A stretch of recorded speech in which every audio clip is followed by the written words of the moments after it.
Hi everybody, and welcome to the State Capitol in the Legislative Office Building here in Hartford, Connecticut.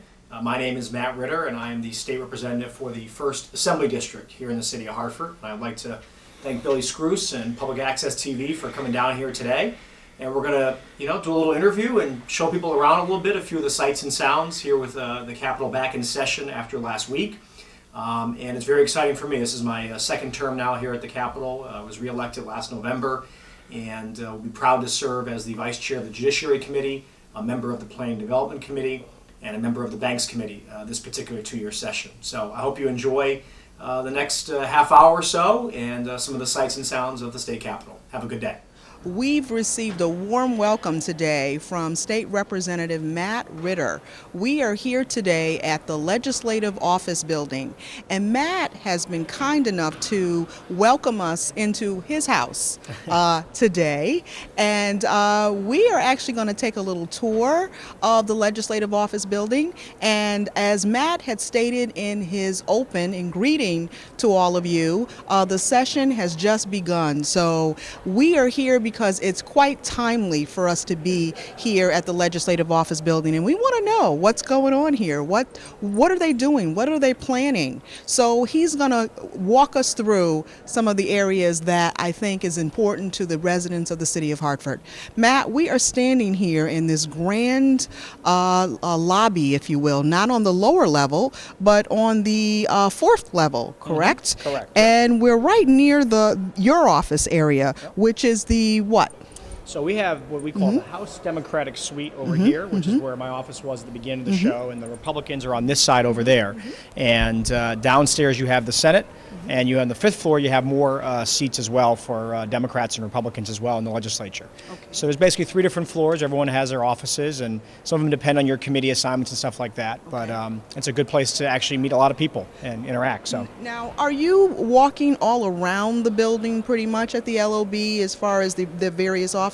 Because we're going to talk a little bit about the committees that you are on. And I know it's an exciting time for you because you've just been appointed to the Banking Committee. Is that correct? yep. So Tell us a little bit about that. Yeah, so the Speaker put myself on 3 different committees. And so as you mentioned, the Banks Committee, the Planning Development Committee, and the Judiciary Committee. And those do meet in different places and at different times. So you might be here Monday when 2 of the committees may meet. You might be here on Tuesday when one of them does. And there is overlap, so it can be challenging at times. Sometimes you're actually running from meeting to meeting, from floor to floor. But that's the nature of what we got to get done up here. We're a part-time legislature, so we're in session from January to June this year, and so things have to happen very quickly. We don't have the luxury of all year to get our bills passed. Okay. So it happens fast and furious. Okay. Now, I'd like us to actually take a walk to where laws are made. For example, the legislative session, as far as where that was located, because we're doing this as a Civics 101 segment as well. So again, we're going to keep walking and we're going to show you some other particular areas within the building. Stay tuned.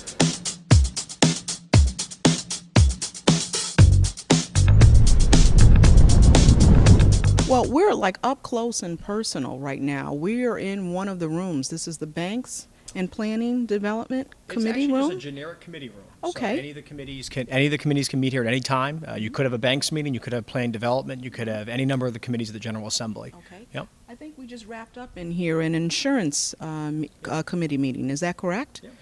Okay. Now, you talked to us a little earlier about specific days as far as your agenda is concerned. And so today is Thursday. So although today is Thursday, what generally happens on Thursday? Because I'd like to hear from you as far as sort of a day in the life of State Representative Matt Ritter. Sure. And Thursday is a day when I might have a Banks Committee meeting, for example. We actually didn't have one today. The other 2 committees I serve on meet on Monday, Wednesday, Friday, whereas the Banks Committee will meet on Tuesdays and Thursdays normally. And on a day like today, when you don't have a Banks Committee meeting, I'll definitely try to, first of all, I have another job, so I find myself working for a couple hours a day and at my private job as a lawyer. And then I'll come over here in the afternoon to, one thing you're always doing is checking up on your email, returning telephone calls. Also, it's a good time to take a step back and read a lot of the legislation that's been proposed. One of the hard parts is you get caught up in the going from meeting to meeting And as the place gets busier, sometimes you can lose yourself very quickly. And so what I try to do is set aside time to make sure I'm reading the bills not only that I want drafted and submitted, but that also my colleagues have submitted. And those come at a very, very quick, rapid pace. All the bills are due tomorrow, actually, to be proposed by individual legislators. So it's really a busy time right now because I have about 4 or 5 bills that I've submitted, and I have to make sure that I approve the language and get them all into the House Clerk's office. So, every day and every week offers a new sort of deadline, if you will, in the committee process. And so today is just one of those busy days in the afternoon, dotting your I's and crossing your T's. Well, I want to talk about some of those bills, but one of the things you mentioned is that just always keeping up on the legislation. And when I was in your office, I noticed that you didn't have a lot of paper on your desk. So how does technology change how we're doing things here at the LOB and at the Capitol? It's a great question. As you can imagine, there's some committees where we're voting on 40 bills. And if you can imagine printing all that paper, 40 bills times, some of the bills can be as long as 20 pages or as short as one. We've tried to go as paperless as we can. And so we're saving trees. So in my office, I have a computer and I read the bills online. I find it easier that way. I'm used to doing it anyway. And you can hit Control F and find key terms you're looking for, which is a lot easier. So it's not surprising at committee meetings or even in the Capitol, you'll see legislators with their laptops, and people are using that to oftentimes read the bills as they come on screen so we don't have to print every single bill. And it's been a huge help talking to legislators who have been here longer than I have.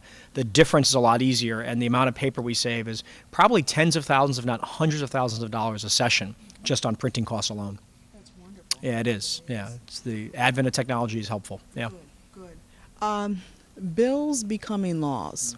You said that you're working on 5 bills. Can you share at least 1 or 2 of those with us, please? Sure. And I know we're going to probably address gun safety measures later, but I do have a bill in particular dealing with gun safety measures and things like that in response to the tragedy that occurred in December, and very in line with what the President outlined actually yesterday on the banning of certain weapons and things like that. One bill actually that's very Hartford specific, I'm glad to talk about, that's been submitted, is the Hartford school crossing guards came to me with an interesting situation that I think was an oversight in state statute. And so I went to one of their meetings. They have it at the church downtown on Main Street. And if you're a driver, okay, and there's a yellow bus stopped right in front of you, they extend the stop sign, right? Yes. And you can't go by that stop sign. We want children to get off safely. The fine for running through that stop sign is very severe. It's very significant. It's about $450 for running that, which is the legislature making a priority to protect our children. It's a very common sense measure, and it has greatly reduced the amount of cars that run around those stop signs. However, if a school crossing guard, if a human being is standing out there with the stop sign in their hand and a car runs by them, the fine is $100. And the school crossing guards we had a school crossing guard hit in Connecticut just last week. And in Hartford, we've had 2 fatalities, in my recollection, in the last 5 years. Or if not fatalities, very serious injuries to school crossing guards. So they asked me to introduce a bill that would make the fine $450 the same as if you run through a bus stop. And their feeling is that might help crack down on them, the scofflaws that they said it's always repeat offenders who do it. And so anyway, we're going to propose that legislation, and that's a classic example of a bill that people tell you about in the community. You bring it up here, you get it submitted. It will have to go to numerous committees, probably have to go to the Public Safety and Judiciary Committee, and then it has to go from there, down to the Capitol and get voted on by both the House and Senate. Then we have to get the governor to sign it. But it's a great example of why I really enjoy going to community meetings, because you hear about these things that we can change up here, and that's what you try to do. Yes, and that's a steep fine. So you're right. Hopefully that will it's a deterrent, hopefully. Absolutely. Yeah. Absolutely. Yeah. Good to know. Thank you. No problem. Okay, we're going to move on in our journey with you today.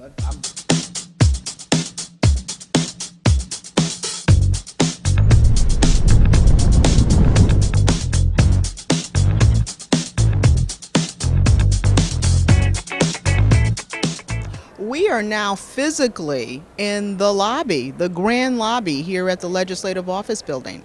And, this is a very interesting area, as Matt stated, and for anyone who has come to the LOB, this is where, things happen too.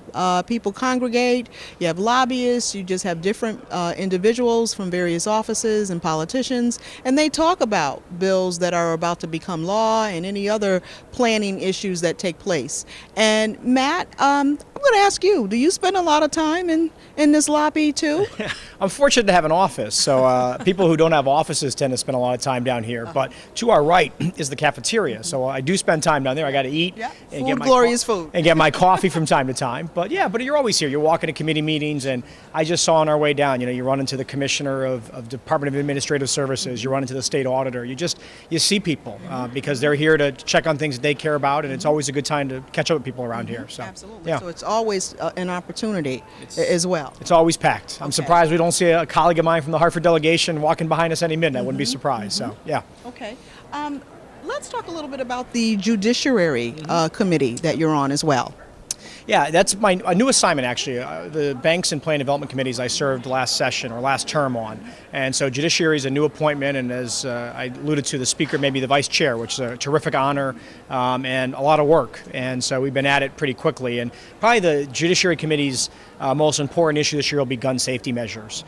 We've already seen over 100 bills filed around the issues of gun control and gun safety. As I said earlier, I think that what the president has outlined is a pretty good start. The banning of certain types of weapons and high ammunition clips and things like that. And I think we'll do that in pretty good order, hopefully, here at the state capitol. And I think there's a lot of support for those kind of measures. Where it's going to get more interesting is as we get to more technical issues. Mental health services, things like that are going to take a little more time. There's a lot of proposals on taxing ammunition. Requiring permits and background checks for all purchases of guns. Again, I believe all common sense stuff, but to write those bills and draft it in actual language is a little more complicated, takes a little more time. So I think that you'll see the Judiciary Committee screen some of the I won't say easier stuff, but stuff that I think there's really broad consensus on pretty quickly, and then have another take at some of the gun control issues later on in the session. Now, when you say takes more time, I mean, to be quite candid, because it's really happened in our own backyard, and we know it's happening all across the country. What window of time are we looking at, to be quite candid with you? I think you'll see, hopefully, the first bill should be done by the end of February. That's our goal. And that first bill, like I said, should be getting rid of assault weapons and these large ammunition clips. Fingers crossed, I think we'll have that done by the end of February. Now, I know New York just passed one 2 days ago, and again, we're working at pretty breakneck speed here. You have a subcommittee of the General Assembly that was particularly established to work on these issues. So again, the hope is by the end of February, which is about 4 or 5 weeks from now, we'll have that first bill, and then you'll have other bills probably coming throughout the session, depending on the nature of them.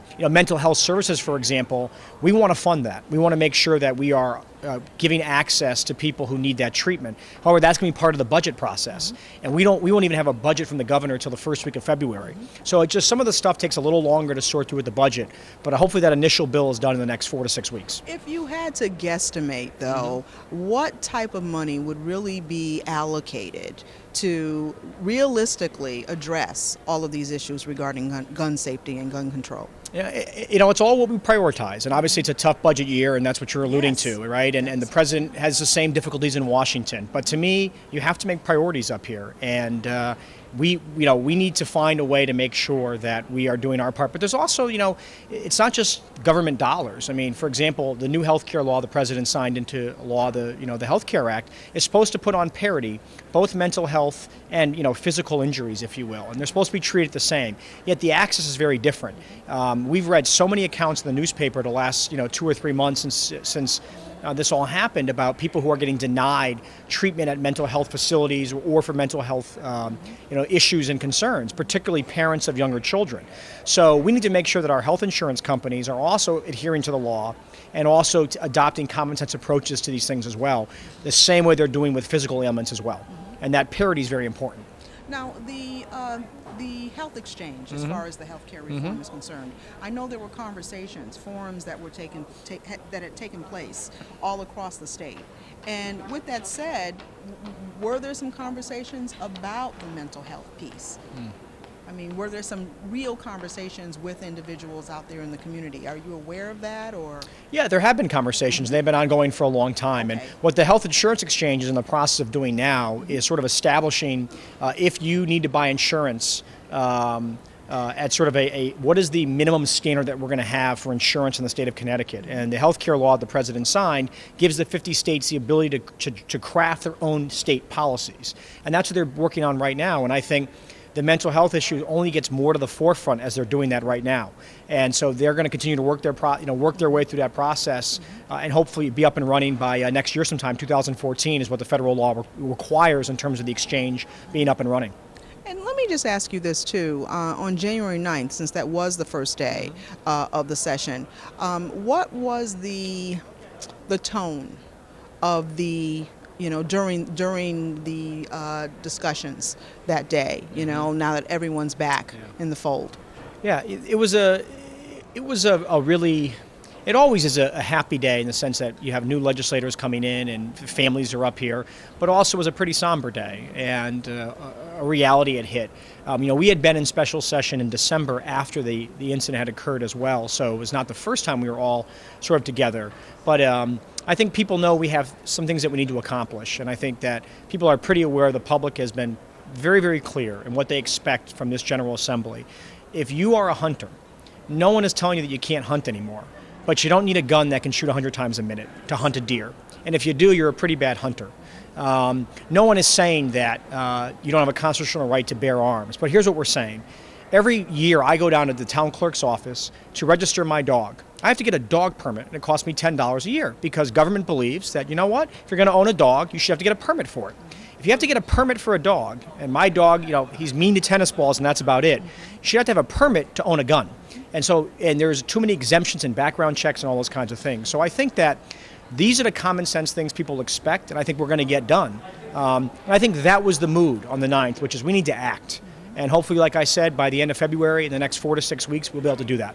And that's my goal, and I believe that's leadership's goal as well. That's good to know, and that's a good time frame. Good. Thank you. Yeah. We're going to keep it going. Good. And on here, so as we're looking at, we have some of the history of the state of Connecticut sort of on the wall, going back, pre-Revolutionary War even. But also, one of the favorite things I like to do when I'm leaving the LOB to go to the Capitol is I grab my Hartford News and I grab the North End Agent. So we have some of the Hartford newspapers around here, and I can see what's going on and check up on community stuff. And actually, a lot of legislators do read the Hartford newspapers, the local ones, which is kind of fun. So, yeah.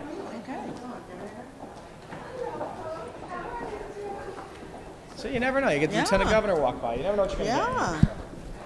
I can't.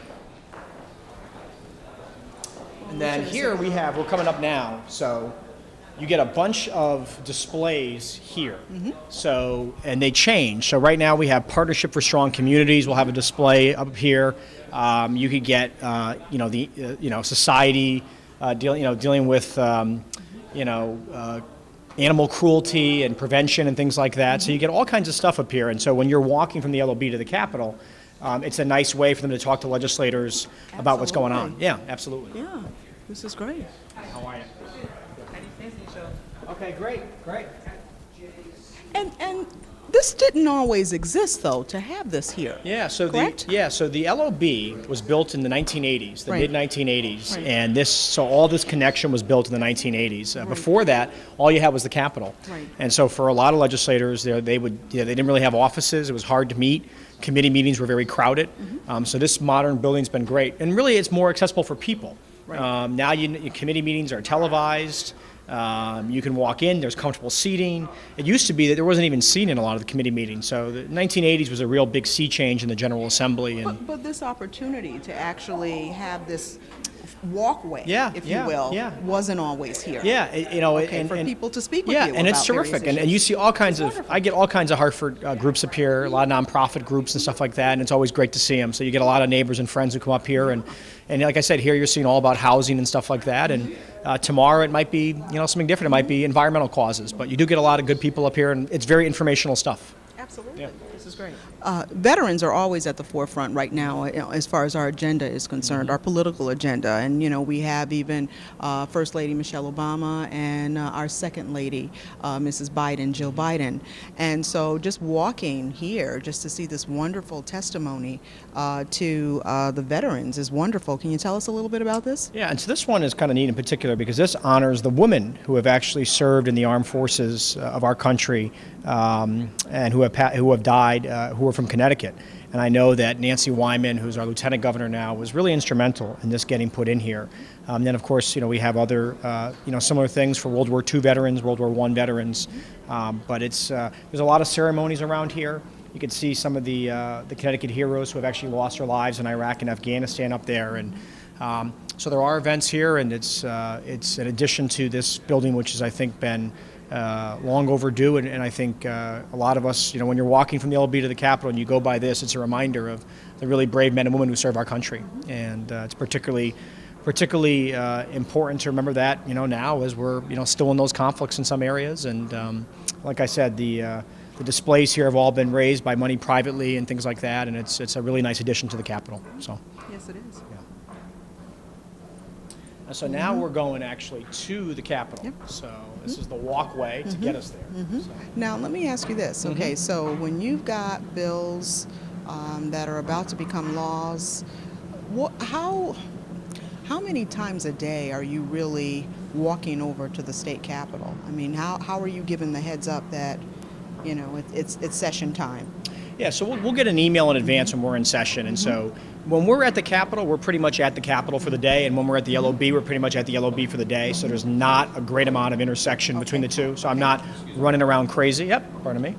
But obviously, there are times when, you forget something in your office and you got to run back, so, people do walk by back and forth, but for session, normally it's an email from the Speaker of the House saying, we're going to be on this day, and early on we tend to be in on Wednesdays. I don't know why that is, but by and large, through March we tend to come in, every week on a Wednesday, and then as we start getting later into the spring, April and May, and that last week of session, we're in almost every day. Okay. So it sort of ramps up as time goes along, and that makes sense. As bills are getting drafted, as bills are getting ready to become law and moving their way through committee, we sort of shift up here. Okay. Yeah, so. Great. Yep. Still a part of our Civics 101 lesson that's a today. great question. We are now actually physically here at the state capitol. And when you walk over here, of course, this building is just so impressive. It truly is. Just the workmanship, the craftsmanship of this is just very impressive. And, before we keep moving on in the state capitol, as we entered the area, there are 3 statues that are just very significant. And I just wanted you to just talk a little bit about those. Sure. Right now, we're here in front of the Prudence Crandall statue, correct? Yeah, and Prudence Crandall was a teacher back in the 1800s who worked at a private school in rural Connecticut. And she actually admitted an African-American student, which to the local population at the time made them withdraw all of their children from her school. And she said, I don't care. I'm going to educate white and African-American children together. And she did. And so she's one of our state heroes, actually, because of that. And she was so she basically ran the first integrated school in the state of Connecticut. And actually the governor talks about her, and in 2 of his opening addresses to the General Assembly, he's talked about that, and the Connecticut spirit and all that stuff, and what she meant to the state. Obviously we don't think twice about it now, but in the 1800s, she was one of the first people to stand up for equality. So that's why she's memorialized here at the Capitol, yeah?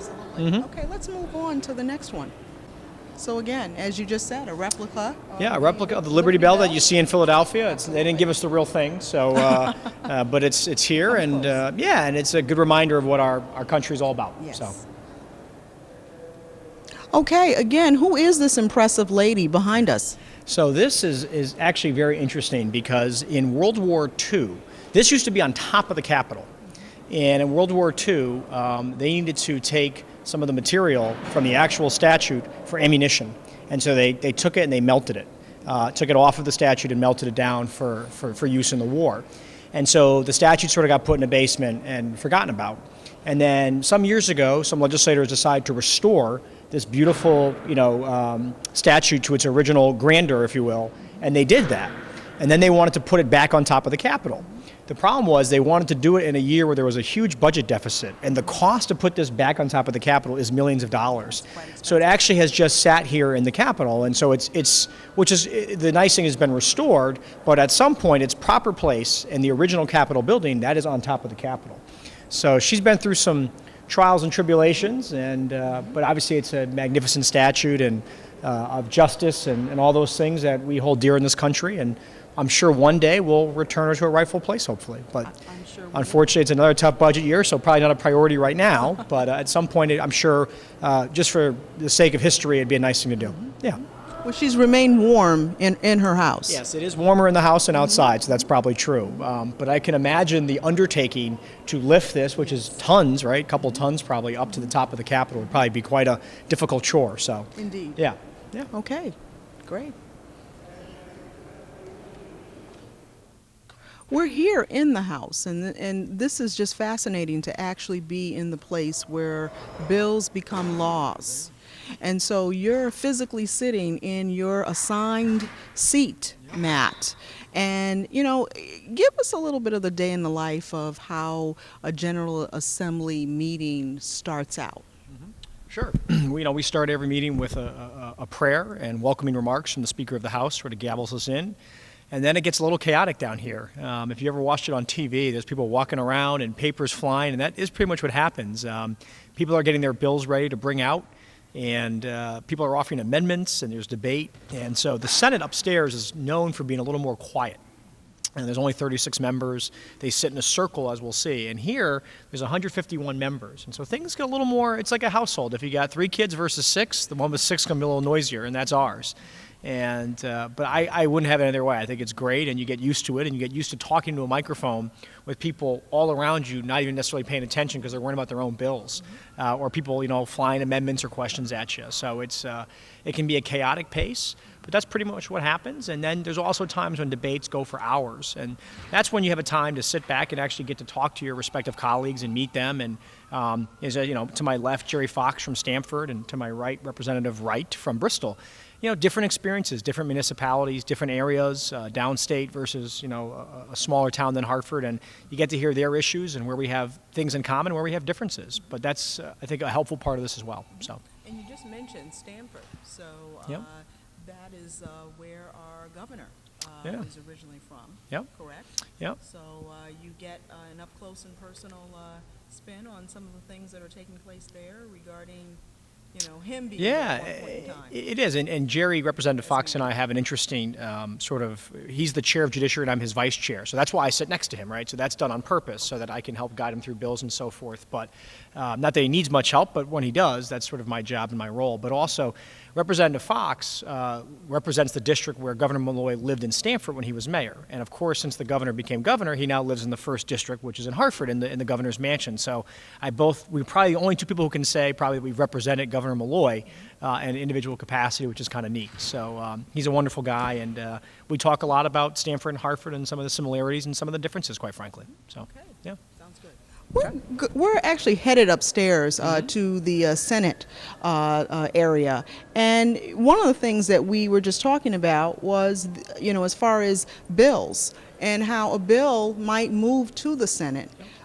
Tell us a little bit about that process. Sure. So bills can be introduced in the Senate, and then they can come down to the House, because a bill's got to pass both chambers. Or it can start in the House and then go to the Senate for approval. And oftentimes it happens, particularly late in session, when we're moving very, very quickly. There might be a bill that's very important to the city of Hartford. We may pass it in the House. And then what I'll do is I'll actually physically walk up the stairs, go tell Eric Coleman and John Fonfera, say, hey, we just passed this bill. It's coming. Please be on the lookout. And so, sometimes they'll come down as well, or of course we can text message each other, which is nice too. But sometimes, the phone's off, and there's plenty of times you'll see legislators running up to talk to their senators or vice versa about bills that are coming down that have just passed. So I make this trek a lot up here. Yeah, I do. Get your exercise. I get my exercise, I do. And now that we have, it's sort of also sometimes when you're the freshman of the group, it's part of, we'll send the freshmen. So it's nice to be a sophomore, and you can send other people. But no, I'm just kidding. But it's true. I mean, the correspondence between your House and Senate is so important as a delegation, and we all work very closely together. So, yeah.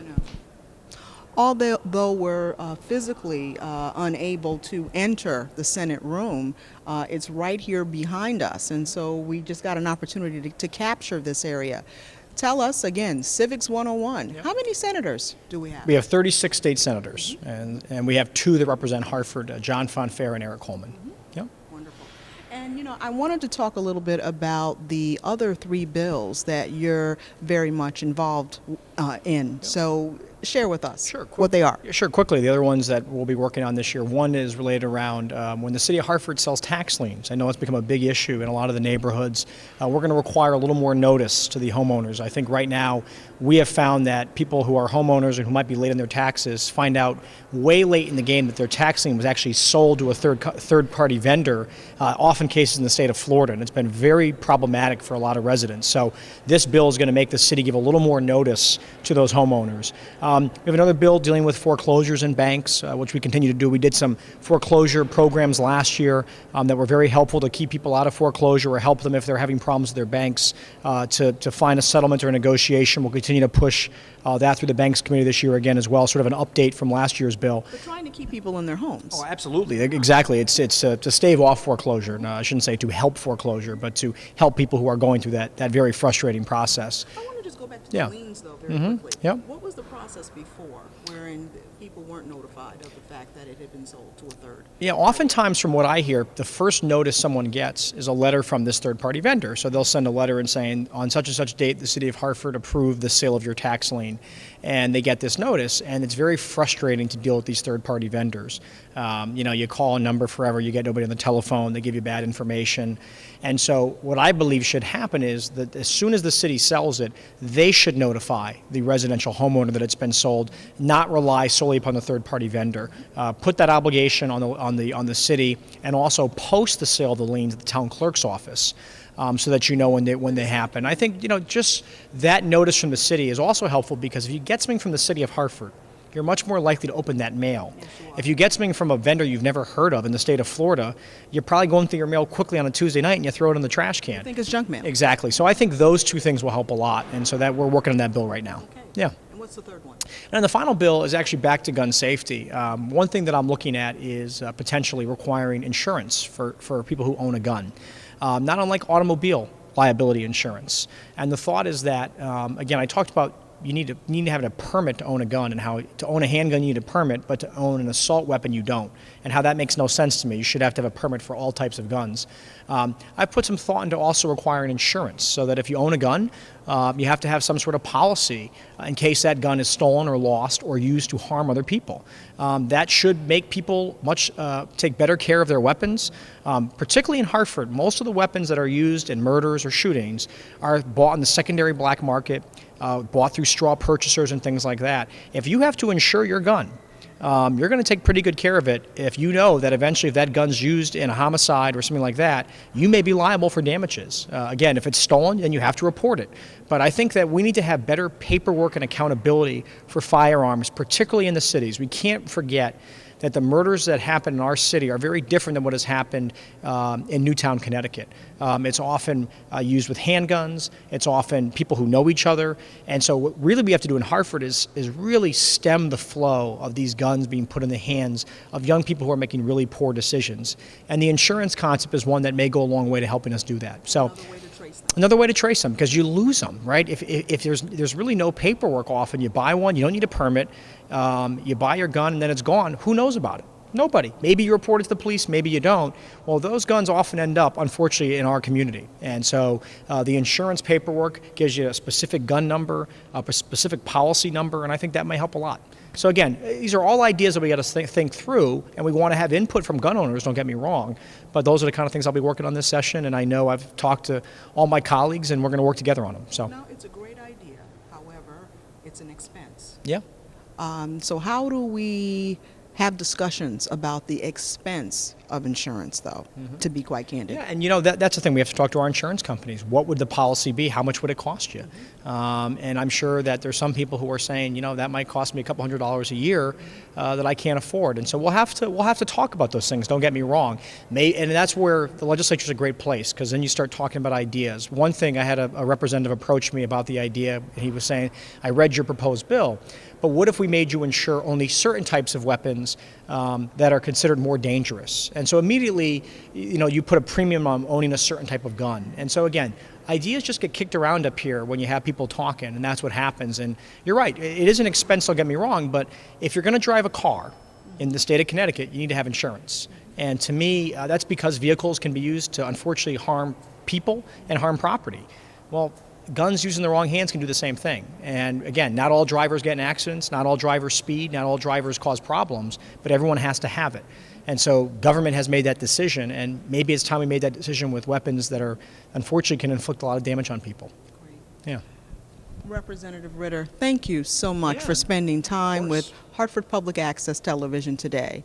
And I hope that you will invite us back to your house, and if there are any other bills that Sure. are on the table, please keep us informed as well, because Hartford residents need to know, and they need to know that you're here working for us. Yeah.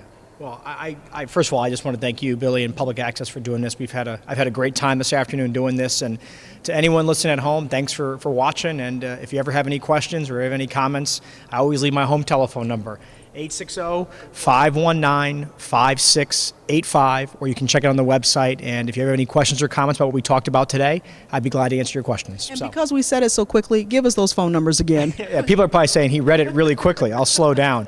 860-519-5685. My wife is 6 months pregnant, so please don't call after 9:30. That's all I ask. Congratulations. Thank you very much. Thank you again, and Thanks, Happy New Bill. Year You to too. you. Thanks, guys. Thank Appreciate you. it. Thank you. This was great.